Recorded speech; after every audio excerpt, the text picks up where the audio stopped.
तो हम सभी जानते हैं कि हमारा सोलर सिस्टम जो है वो 2 डायमेंशन स्ट्रक्चर में कुछ इस तरह का मॉडल दिखता है। ठीक है, ये जो है हमारा सोलर सिस्टम का 2 डायमेंशनल मॉडल है जो कि आप देख सकते हो। इसके सेंटर में आप देखोगे तो लोकेट करता है हमारा सन और इसके चारों तरफ जो है हमारा घूमते रहता है प्लैनेट्स। अब ध्यान से सुनना इस बात को, किसी भी सोलर सिस्टम में जरूरी नहीं कि सोलर सिस्टम केवल हमारे सन का होता है, सोलर सिस्टम और भी कई सारे स्टार्स के होते हैं। सोलर सिस्टम का बेसिक मतलब होता है कि बीच में स्टार होगा और उसके चारों तरफ जो है वो प्लैनेट्स मूव करता होगा। ठीक है, सिर्फ इतना ही मतलब है। तो हमारा ये सन है और इसके चारों तरफ जो है वो प्लैनेट्स, डिफरेंट टाइप के टोटल 8 प्लैनेट्स है हमारे सोलर सिस्टम में। अब ये जो सोलर सिस्टम है ये किसका हिस्सा है? तो ये सोलर सिस्टम है हिस्सा मिल्की वे गैलेक्सी का। किसका?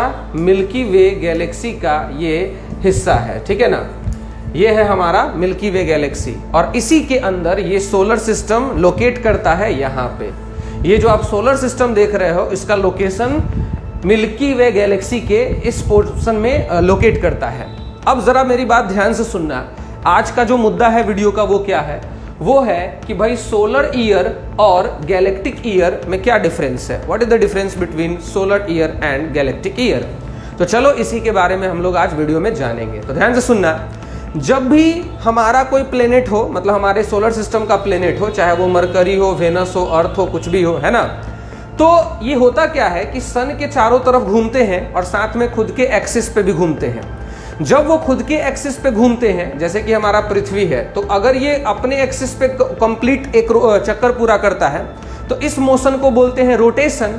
और जब ये अर्थ हमारे सन के चारों ओर चक्कर लगाता है अपने ऑर्बिट पे तो इसे कहते हैं रेवोल्यूशन।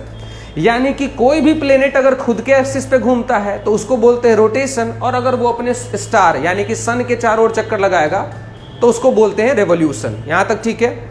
अब जैसा कि आप सभी जानते हो कि सेंटर में है सन, तो सन से लेकर के मरकरी का रेडियस, वेनस का रेडियस, अर्थ का रेडियस, मार्स का रेडियस, सबका रेडियस क्या है? डिफरेंट डिफरेंट है ना।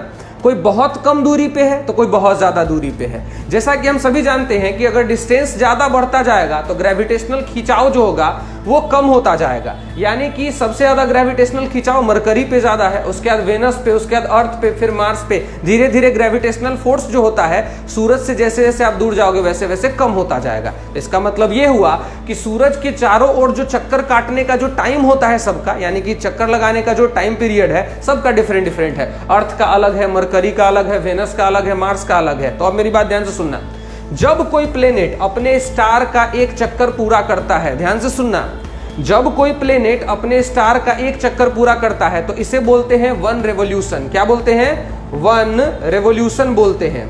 और इसमें जितना टाइम लगेगा, 1 रेवोल्यूशन को कंप्लीट करने में जितना टाइम लगेगा, that is called solar year. याद रखना, सोलर ईयर का मतलब समझे, the time period taken by a planet to revolve completely around the star is called solar year. उसको हम सोलर ईयर बोलते हैं। क्लियर हो गया यहां तक? अब बात करते हैं गैलेक्टिक ईयर की। तो ध्यान से सुनना, जैसे हर प्लेनेट अपने सेंट्रल ऑब्जेक्ट के यानी कि स्टार के चारों ओर चक्कर लगाता है, वैसे ही ये जो सोलर सिस्टम आप देख रहे हो ना, ये वाला सोलर सिस्टम, ये कहां पे लोकेट करता है? हमारे मिल्की वे गैलेक्सी में। यहां पे सोलर सिस्टम लोकेट करता है। तो सोलर सिस्टम भी मूव करता है अपने गैलेक्सी के। ध्यान से सुनना मेरी बात, प्लेनेट्स वो ऑब्जेक्ट है, सेलेस्टियल ऑब्जेक्ट, जो स्टार का चक्कर लगाता है, और स्टार वो सेलेस्टियल ऑब्जेक्ट है जो अपने मिल्की वे गैलेक्सी के सेंटर का, मिल्की वे गैलेक्सी का ये सेंट्रल पार्ट है, this is called the central part of milky way Galaxy. ठीक है ना, इसके अंदर एक ब्लैक होल पाया जाता है। ठीक है, तो ये जो सोलर सिस्टम है ये मिल्की वे गैलेक्सी के चारों ओर चक्कर लगाते रहता है। चारों ओर क्या करता है? चक्कर लगाता है।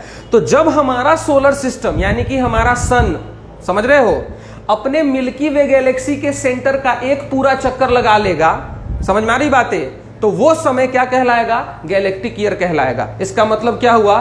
सोलर ईयर वो टाइम है, सोलर ईयर वो टाइम है किसी प्लेनेट के द्वारा जब वो अपने स्टार का एक कंप्लीट पूरा चक्कर लगाता है। तो अर्थ का अपना अलग टाइम होगा, वेनस का अलग टाइम होगा। आप पढ़ते हो ना कि हमारे अर्थ के अकॉर्डिंग 365 दिन और 6 घंटे का एक साल होता है। इसका मतलब 1 solar year on earth is उसका ड्यूरेशन है 365 डेज एंड 6 आवर्स है। उसी तरह से हमारे सोलर सिस्टम का भी कुछ टाइम पीरियड होता है जिसमें अपने गैलेक्सी का एक पूरा चक्कर लगा लेता है, ठीक है ना। तो इसको बोलते हैं गैलेक्टिक ईयर। तो उम्मीद है आपको समझ में आ गया होगा ये सोलर ईयर और गैलेक्टिक ईयर में डिफरेंस क्या होता है, ठीक है। थैंक्स फॉर वॉचिंग, तब तक के लिए स्टे सेफ, हैव फन। जय हिंद, वंदे मातरम। मिलते हैं नेक्स्ट वीडियो में।